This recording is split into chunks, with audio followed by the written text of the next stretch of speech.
When your team is in the midst of a rebuild, you want a couple of things to go well. Straight off the bat, you want the team to be successful in the rebuild. It doesn't matter if the team isn't successful. And looking at the Thunder's accumulation of first-round picks, I mean turning 30-year-olds like Kemba Walker, Al Horford into first-round picks, you name it. They've made so many trades that have turned out to be successful for their future. It's still early in the rebuild to tell, which the rebuild could definitely be fast-tracked, so I don't think it's a set date if they want to trade all of these picks into a more established player because someone comes along in the same timeline as Shai Gilgeous-Alexander next year, then they can do that. The rebuild doesn't have a definitive timeline on the Thunder. Some people might think 5 years, it could be 2 years, it could be 3 years, it doesn't really matter, but you want the rebuild to be successful, and with Sam Presti at the helm, and with the moves they've made so far, Shai Gilgeous-Alexander looks like a franchise player in my opinion, or at the very least, an all-star level player. You want that to happen, you want it to be successful, and you also want it to be fun. I mean, it kind of seems obvious, but you want it to be fun. You don't want to be watching a team that's going out there and just hard to watch, which at times the Thunder I'm sure were, but when you have the likes of Pokusevski, Joshua Giddey who's coming in, he's going to be fantastic, the Australian, which is why I'm going to be tuned into just about every Thunder game. And then SGA, among others, of course, as well. There are some other exciting players, but SGA as well, who is, as I've mentioned so many times, an all-star caliber player, one of the most underrated players in the league, full stop, forgetting about him being young, just one of the most underrated guys in the league. But you want it to be fun because, for instance, look at the Charlotte Hornets. They're kind of still rebuilding, I'd say. They're still building at the very least. They finished with a record just about similar to the Sacramento Kings, similar to the Chicago Bulls, similar to the San Antonio Spurs, exactly the same as the San Antonio Spurs, but how many more people were tuning into the Hornets because they were playing a fast pace? They had the likes of Terry Rozier having huge games. LaMelo Ball obviously came in and made a huge impact and made the team just so much more enjoyable. How many more people would have been tuning into those games as opposed to the Spurs, even though they had the same record? You see what I'm trying to say? Basically, you want this team to still be exciting to watch. You want them to be enjoyable. And I think with the amount of ball handlers, with the way they play, they move the ball around. Mark Daigneault is a really exciting, promising young coach. A very young coach. The man is, like 36 or something? Ridiculously young. But they've got a lot of exciting things in play. And that's what I'm excited about with the Thunder, even though I just said that word a ton. That's what I'm most looking forward to with the Thunder. Not just the fact that they're going to be good over the next few years, and Thunder fans are obviously excited at the prospect of that, but the fact that this year you're going to have the likes of Pokusevski, a 7-foot guy who can handle the ball, who can shoot from three, who can cross people over, who can do everything you want. Now, doesn't do everything you want at a consistent level just yet, but he can do everything you want. I mean, I've seen him make behind-the-back passes. We'll get into Poku in a bit. Josh Giddey, who's 6'8", 6'9", who can do similar types of things as well, and is a really exciting player. And then SGA, as I said, also equally as exciting, but actually contributes to winning, and we know that for a fact, plus is incredibly productive, and has said it's his goal to make another leap this year. You add that in with some other guys, Theo Maledon, a lot of other guys that are exciting as well, but those are the main three that I'm looking forward to this year, and that's why I think the Thunder are going to be one of the most entertaining teams in the league to watch when you pair in all of these attributes into one, and it just makes for a fun team to watch, which is what I want to talk about. Before I even do that,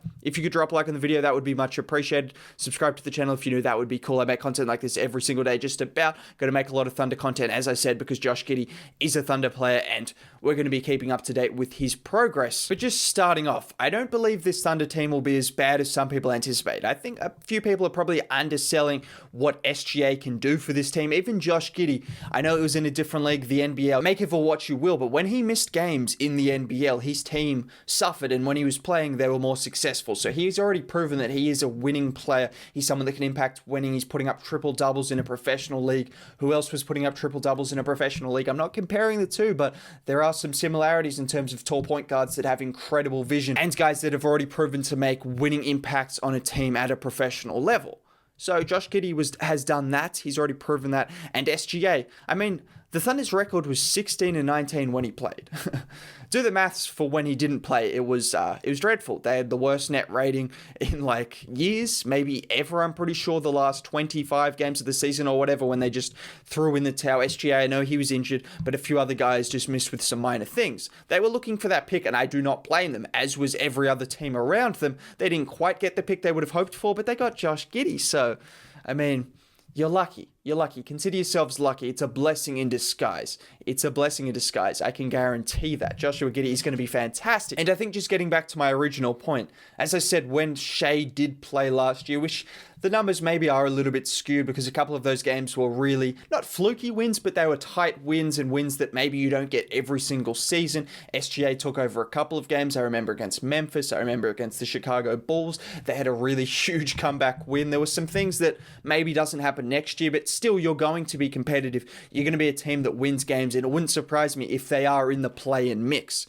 It wouldn't surprise me. Now, it's probably not going to happen because there's so many top teams, but there's just the depth of the talent in this league. You can't be surprised by that when you have Lou Dort, who's an all-defensive type player, SGA, who's an all-NBA type player, in my opinion, heading into next year. If he takes the same kind of leap, he could be that level. You have Jeremiah Robinson-Earl, who's come in, and he's going to be an impactful player from the get-go. Josh Giddey, as I said, has contributed to winning at a top league already. Pokusevski's going to take another step. He looked like an impactful player towards the second half of the season and will only get better. Darius Bazley, Theo Maledon. Like, there's a lot of talent. Would I expect them? Am I anticipating they're going to make the play-in? No, but that's the kind of level of the talent you have. You can't look at a team with SGA, who's that good, and Lou Dort, and Darius Bazley, and Jeremiah Robinson-Earl, who's going to be ready to contribute, and all of these guys, and say there's absolutely no chance that they can be a decent team already and a fun team to watch, which is obviously the premise of the video, as I made in the title and as I mentioned at the start. I mean, Poku, like, what does Poku do that isn't fun to watch? He's either a bit of a mess, which he wasn't towards the end of the season, but he's either a bit of a mess or he's just doing unbelievable things for someone who's 7 foot tall, taking players off the dribble. I saw someone say this is what Kristaps Porzingis thinks he is. I mean, probably not quite. Poku hasn't been that productive just yet, but going forward, that's definitely what he could be. 7 foot guy, take players off the dribble, behind the back passes, around the back passes. He tried to dunk on that guy. I forget when it was, but remember when he did that crossover? You know the play. Everyone knows the play where he tried to take off from like the free throw line to dunk on someone. He has dunked on players before.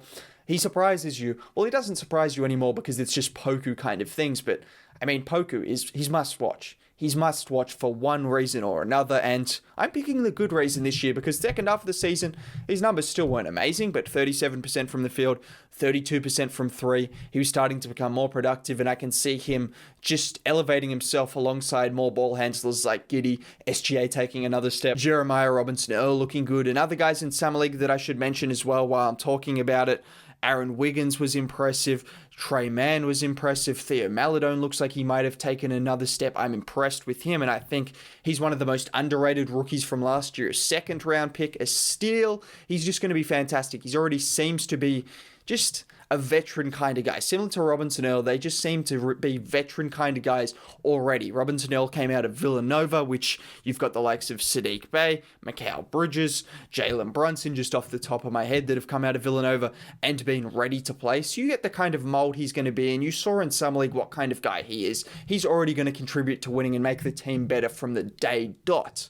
That's what you're getting with some of these guys from Summer League. Maledon could take another step as well. So he's going to be exciting, potentially coming off the bench, leading that second unit. And getting back to the entertainment value, I mean, I mentioned Poku, who, I mean, for obvious reasons, is just incredibly fun to watch. Josh Giddey, 6'8", 6'9", as I said, he was putting up triple doubles in the NBL.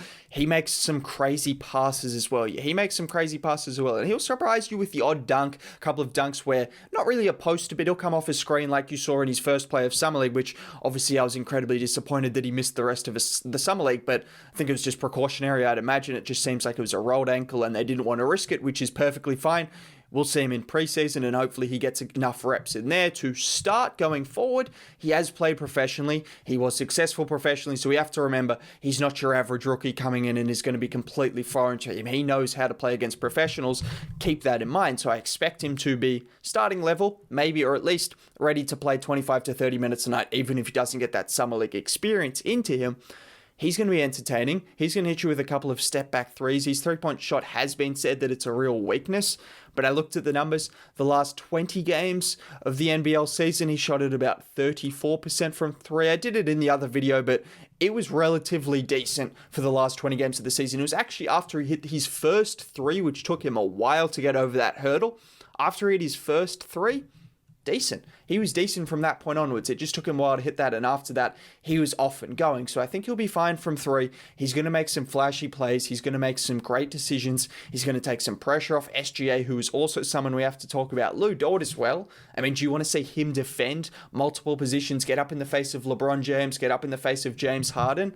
There's a lot of guys on this team that just are entertaining to watch. As I said, Charlotte Hornets, they didn't have an unbelievable record last year, but the way they were talked about, you would have thought that they were one of the best teams in the league. Everyone was like, LaMelo this, LaMelo that, Malik Monk, he just did this, oh, Terry Rozier, Terry.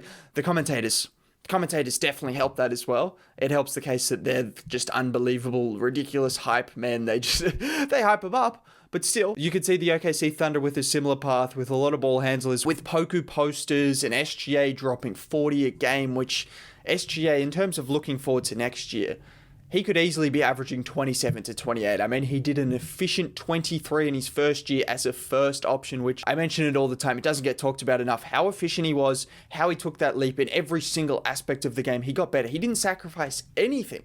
When you become a first option after becoming, a second, a third, sometimes a fourth option for that Thunder team who were very deep the year before, when you just immediately get catapulted into being a first option and you don't sacrifice efficiency, you don't sacrifice turnovers. I mean, a little bit, obviously, it's just bound to happen if you have the ball in your hands more, but you don't really sacrifice that to a large degree, and your playmaking improves, every single thing improved. He said he's going to take another step. What is the next step going to be? It's going to be 26, 28 points a game? The man can do everything. He can take players off the dribble. He can shoot threes. He can play make. SGA is worth watching alone. Just worth watching him back on the court. I know he's going to have a big season and he could be an all-NBA level player. And you're going to be competitive. You're going to be fun to watch. I'm excited to watch the OKC Thunder.